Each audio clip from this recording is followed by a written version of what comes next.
मंगलवार दिन 6 जिले में प्रबल वर्षा संभावना सतर्क सूचना रही। ओडिशा राज्य में किछि दिन हेब समस्त ताती कलबल करुछि हेले एही तातीरु वर्तमान मुक्ति मिलवाकू कारण आसंता 4 दिन पर्यंत समग्र पाग परिवर्तन हेबाकू जाउछि। केतेक थान रे हल्का मध्य धरणर वर्षा हेबार संभावना रही। मंगलवार 6 जिले में प्रबल वर्षा हो पारे बोली अनुमान करा जायछि। नुआ नुआ न्यूज अपडेट पाइबा लगी चैनल के लाइक सब्सक्राइब कर दो। हजि जाइथिबा एटीएम कार्ड केते बैंक आवश्यकता नाही, घरे बसी मंगाई पारिबे।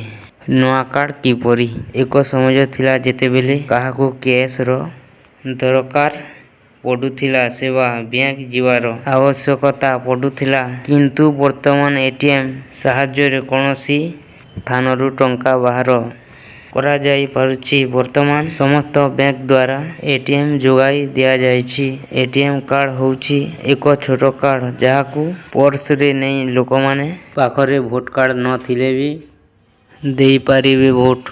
जानतु ए पई कोन विकल्प व्यवस्था रहिछि। 2024 साधारण निर्वाचन पई तारीख घोषणा करिसंती भारत निर्वाचन कमिशनर।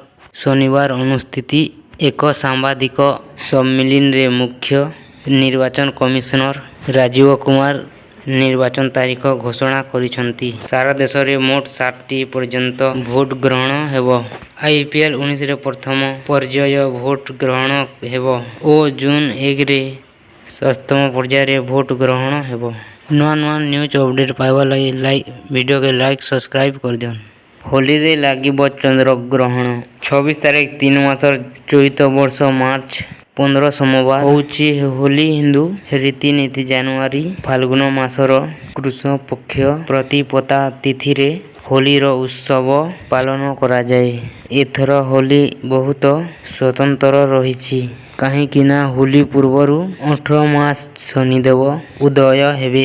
एतिकी ही नुहे होली दिन वर्षर प्रथम चंद्र ग्रहण हेबाकू जाउछि।